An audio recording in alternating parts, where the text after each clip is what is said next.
Hi hello నమస్తే అందరికి welcome to our channel. ఇక్కడ మేమైతే శివరాత్రి నెక్స్ట్ డే గుడికి వెళ్ళినాము. శివరాత్రి నెక్స్ట్ డే నుంచి ఇక్కడ ఒక 1 వీక్ వరకు జాతర ఉంటది. అంటే ఇక్కడ నైట్ వచ్చి ఉండి దర్శనం చేసుకొని వండుకొని తిని పండుకొని మళ్ళీ పొద్దున్నే మళ్ళీ దర్శనం చేసుకొని వెళ్ళిపోతారు. ఇక్కడ చుట్టుపక్కల ఉన్న ఊర్ల జనాలందరూ వారం వరకు ఈ జాతర అంటే ఈ షాపులు ఈ స్వీట్ షాపులు అన్ని ఇట్లనే ఉంటాయి. లొకేషన్ వచ్చేసి నాగర్ కర్నూలు డిస్టిక్ వెల్దండ మండలం. వెల్దండ తర్వాత గుండాల అన్న చిన్న విలేజ్ అన్నమాట. ఇది శివుని గుడి. కాకపోతే ఇక్కడ జనాల దర్శనం చేసుకున్న తర్వాత నైట్ చికెన్ గానీ మటన్ గానీ వండుకొని తింటారు. అంటే ఇక్కడనే కోళ్ళను కోసుకొని వండుకొని తింటారు. ఒక 2 years నుంచి ఇక్కడ అన్నదానం కూడా స్టార్ట్ చేసిరు డైలీ. కానీ ఇక్కడ శివయ్య చాలా అంటే చాలా పవర్ఫుల్ దేవుడు. ఇంకా గుడి ఎంట్రన్స్ అయితే ఇట్లా ఉంటది. చాలా పాత గుడి ఇది. అంటే నేను పుట్టక ముందుకు నుంచి ఇట్లానే ఉంది. అని ఎప్పుడు కట్టిరో నాకైతే క్లారిటీగా తెలియదు. ఇక్కడ ఏ కోరిక కోరుకున్నా ఖచ్చితంగా నెరవేరుతుంది. అట్లాంటిది ఇక్కడ ఏదైనా తప్పులు చేస్తే శిక్షలు కూడా అట్లే అనుభవిస్తారు. ఇక్కడ ఫస్ట్ ఇంకా మేము ప్రదక్షిణలు అయితే చేస్తున్నాము. 3 ప్రదక్షిణాలు చేసినాము. ఇక్కడ మా పాప ఈ పక్కన ఉన్న రెడ్ బ్లౌజ్ వేసుకున్న పాప మా అన్న కూతురు. కానీ నా పాప మా అన్న పాప ఇద్దరు సేమ్ ఉంటారు. అందరు ట్విన్సా అని అడుగుతారు. వాళ్ళిద్దరు అంత సేమ్ ఉంటారు. ఇంకా మా అన్న కొడుకు నా కొడుకు కూడా ఇద్దరు సేమ్ ఉంటారు. అసలు ఫోటోలు చూస్తే వీళ్ళు నలుగురు ట్విన్సా అని అడుగుతారు మా ఫ్రెండ్స్ అందరూ. ఈ గుడికి ఒక స్టోరీ ఉంది. అది మీకు లాస్ట్ లో చెప్తా.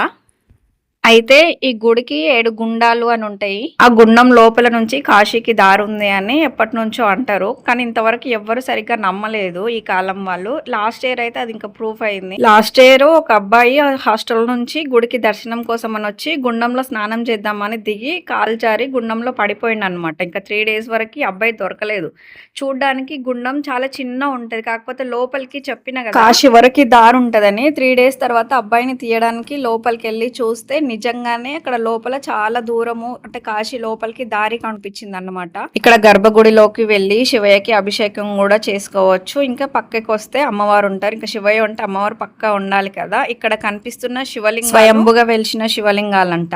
అందుకే ఇక్కడ అందరూ ఖచ్చితంగా ప్రదక్షిణాలు చేసి వెళ్తారు. ఇంక ఇక్కడ మా అమ్మ అయితే శివునికి పసుపు కుంకుమ వేసి మొక్కుకుంటుంది. మా అమ్మ ముందే శివ భక్తురాలు. అంటే సోమవారం ఖచ్చితంగా దీపం పెట్టాలి. సోమవారం నాన్ వెజ్ తినదు. కనీసం ఆనియన్స్ ఎల్లిపాయలు కూడా తినదు. మా అమ్మ ఏ గుడికి పోయినా అదే ఏ దేవుడికి మొక్కినా కూడా ప్రతిసారి ఒకటే మొక్కుతుంది. నా బిడ్డ ఆరోగ్యం మంచిగా కావాలి, నా కొడుక్కి గవర్నమెంట్ జాబ్ రావాలి, పెద్ద ఇల్లు కట్టుకోవాలి నా కొడుకు. ఇది మాత్రం పక్కా మొక్కుతుంది ప్రతి గుళ్ళో ప్రతి దేవుడికి. ఇక్కడ యజ్ఞాలు చేస్తారు ఫస్ట్ రోజు. ఇప్పుడు ఇంకొక దగ్గర కూడా శివలింగాలు. ఇవి కూడా స్వయంభూ శివలింగాలు. వీటి తర్వాత ఇంకొక పెద్ద శివలింగం ఉంటది. ఇక్కడే అందరు అభిషేకం గానీ ఫొటోస్ ఎక్కువ దిగుతారు. ఇక్కడ ఈ శివలింగం అమ్మవారికి ఎదురుగా ఉంటది. ఇక్కడ అయితే కాలభైరవ గుడి దగ్గరికి వచ్చినాము. ఇక్కడ చిన్న చిన్న పిల్లలు పూజ చేసి తీర్థం ప్రసాదాలు ఇస్తున్నారు. గుడి నుంచి బయటికి రాగానే ఒక పుట్ట ఉంటది. ఆ పుట్ట దగ్గర నేనైతే పసుపు కుంకుమ వేసి మొక్కుకుంటున్నా. నా తర్వాత ఇంకా మా పాప వచ్చింది. నువ్వు పసుపు కుంకుమ వేసుకున్నావు కదా, నేను కొబ్బరికాయ కొడతా అనేసి ఆమె కొబ్బరికాయ కొడుతుంది. ఆమె కొట్టింది కదా మా అన్న కూతురు కూడా వచ్చి కొబ్బరికాయ కొడుతుంది. ఇద్దరికి పోటీ అనమాట. వాళ్ళిద్దరు ఒకరు ఏం చేసి ఇంకొకరు అది చేయాలి. ఇక్కడ నా కూతురు అయితే ప్రతిసారి నేను క్లాస్ ఫస్ట్ రావాలనే మొక్కుకుంటది. ఇదంతా జాతర, ఇదే మెయిన్. ఇంకా ఈ బొమ్మలు ఇవన్నీ కనిపించినాయి అంటే నా కొడుకు మాకు చుక్కలు చూపిస్తాడు. వాడికి కొనిచ్చిందాక ఫస్ట్ ఇంకేడికి జరగనియడు. అందుకే ఫస్ట్ వాడికే కొనిచ్చి తర్వాత దర్శనం చేసుకుంటాము. దీన్ని తేరు అని అంటారు. ఇది పెద్ద తేరు అంటారు. దీని పక్కనే ఇంకొకటి ఉంటది, దాన్ని చిన్న తేరు అని అంటారు. చూస్తారు కదా అది ఎంత పెద్ద ఉందో. ఇప్పుడున్న జనం కంటే ఇంకా ఈ తేరు తీసిన రోజు జనాలు చాలా ఎక్కువ ఉంటారు. ఇక్కడ మా అన్నదానం కాడ నాకు ఆకలేసలేదు, మీరు తినండి అనేసి చెప్పేసి ఆయన పులిహోర కొనుక్కొని తింటున్నాడు. ఇంకా మేము ఇక్కడ అన్నదానం కాడ అయితే అన్నం పెట్టించుకొని తింటున్నాము. ఇవి ఇక్కడ కనిపిస్తున్నాయి కదా ఈ 3 సమాధులు. ఈ ఊరైన ఒక ఆయన ఉంటాడు. గుడి పక్కన ఆయనకి చెలక ఉంటది. అయితే ఈ గుండంలో నుంచి వాటర్ అనేది ఆయన చెలకలకు వేసుకున్నాడు అనమాట. అట్లా అయినా ఒక 1 మందికి ఆయనకి 2 కూతుర్లు ఉండే. ఆ కూతుర్లు అదే గుండంలో పడి చనిపోయారు. ఇంకా వాళ్ళ నాన్న అయితే ఆ తప్పు వల్ల వాళ్ళ కూతుర్లు చనిపోయారు అని చెప్పేసి ఆ గుడి పక్కలనే వాళ్ళ సమాధులు కట్టేసిండు. ఇంకా ఆయన చేసిన తప్పు వేరే వాళ్ళు చేయకూడదు అనేసి ఇక్కడ చూపిస్తున్నాం కదా అదే గుండము. ఇంకా కొన్ని రోజులకు ఆయన చనిపోయిన తర్వాత ఇంకా ఆయన సమాధి కూడా వాళ్ళ బిడ్డల సమాధుల పక్కలనే కట్టించారు. ఇదే అన్నమాట ఫస్ట్ వీడియో స్టార్టింగ్ లో నేను చెప్పిన కదా ఈ గుడికి ఒక స్టోరీ ఉంటుంది, లాస్ట్ లో చెప్తాను. ఇదే అన్నమాట స్టోరీ.